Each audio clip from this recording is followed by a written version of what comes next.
Salut tout le monde, c'est Sylvain et j'espère que vous allez super bien. Je vous remercie de me retrouver pour le tirage des énergies du week-end du 10 et 11 juin 2023. Un week-end que je vous souhaite rempli de plein de soleil. Je vous poste ce tirage aujourd'hui samedi un petit peu tard, excusez-moi. Entre les consultations privées et l'organisation du théâtre, j'ai pas eu une minute à moi hier. Mais me voici fidèle au rendez-vous. Allez, connectez-vous à votre intuition et faites votre choix entre ces 5 cartes. La 1, la 2, la 3, la 4 et la 5. Vous le savez, petit bonus du week-end, vous pouvez même en choisir deux. Et vous découvrirez quelles sont les énergies principales de votre week-end. Moi, je vais choisir celle-là et celle-là, la 2 et la 4. N'hésitez pas à me dire quelles sont les cartes que vous avez choisies. Allez, on retourne les cartes dans 3, 2, 1. Et voici les cartes à présent retournées, des énergies quelque peu contrariées comme on va le voir, mais vous savez quand c'est le cas, c'est toujours plein de conseils qui nous sont donnés.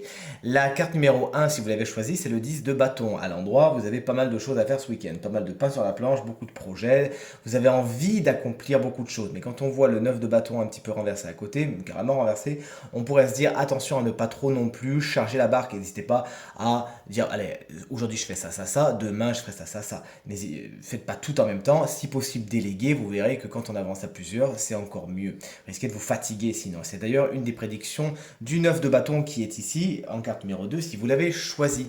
Tirer sur la corde, oui. Trop tirer sur la corde, non. Effectivement, vous devez penser à vous régénérer, puisqu'il pourrait y avoir un grand sentiment de fatigue. Alors, à l'endroit, la carte vous dit oui, mais vous avez toutes les ressources en vous pour aller jusqu'au bout. À l'envers, elle vous met en garde contre justement trop tirer sur la corde et cette corde qui pourrait craquer, surtout quand on voit cet équilibre apporté par la justice juste en dessous. Sachez donc vous reposer, vous régénérer, que ce soit au niveau du physique, au niveau du mental, au niveau de l'émotionnel, et tout se passera pour le bien.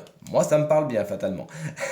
Ensuite, on passe à la carte numéro 3. Si vous l'avez choisie, c'est la carte de la justice. La justice est toujours quelque chose d'équilibré et d'harmonieux. On est content à partir du moment où on est dans la rigueur et l'objectivité. Cette carte vous explique qu'effectivement, il y a peut-être des décisions à prendre. On vous invite à ne pas pencher trop à gauche, pas pencher trop à droite, à faire attention aux excès tout simplement, mais logiquement puisque la carte est bien aspectée, ça ne sera pas le cas. Vous voilà quand même prévenu.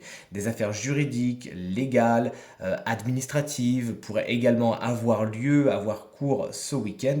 Des décisions sont à prendre et encore une fois, plus vous serez objectif et que vous regarderez les choses telles qu'elles sont ce week-end, et plus vous vous en sortirez bien. Alors on passe à l'énergie numéro 4, qui est celle de l'ermite inversé. Il y a une espèce d'isolement, de solitude, vous vous sentez peut-être un petit peu seul, vous êtes un peu reclus dans votre coin, et ce n'est pas très bien vécu lorsque l'ermite est à l'envers, tout simplement.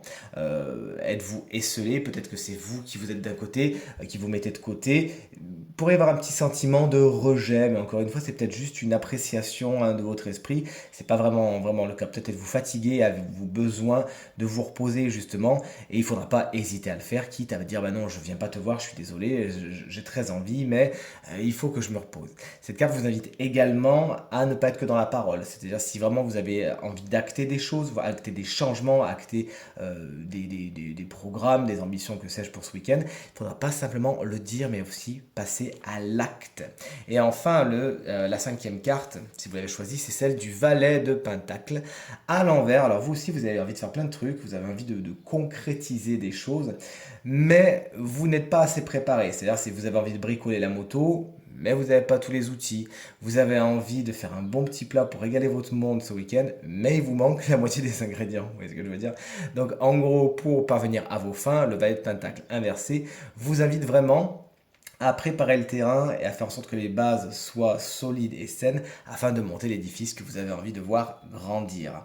Ce tirage est maintenant terminé, j'étais ravi de vous le proposer et j'espère qu'il résonnera avec un maximum d'entre vous, n'hésitez pas à me le dire. Si de votre côté vous désirez une consultation privée, eh bien vous trouverez toutes les informations pour me joindre dans la barre de description de cette vidéo, elle s'affiche également au bas de votre écran. Le numéro de téléphone quant à lui est tout en haut, n'hésitez pas à aller voir mon site internet www.reikistella.fr afin de découvrir toutes les prestations que je pourrais vous proposer. De mon côté, je vous remercie infiniment pour vos encouragements, vos partages, vos commentaires qui me font extrêmement plaisir et vraiment très chaud au cœur, vraiment qui me donnent un grand sourire dès que je les vois. Quoi vous souhaitez d'autre? Un excellent week-end, je vous embrasse très fort et je vous dis à très vite. Salut!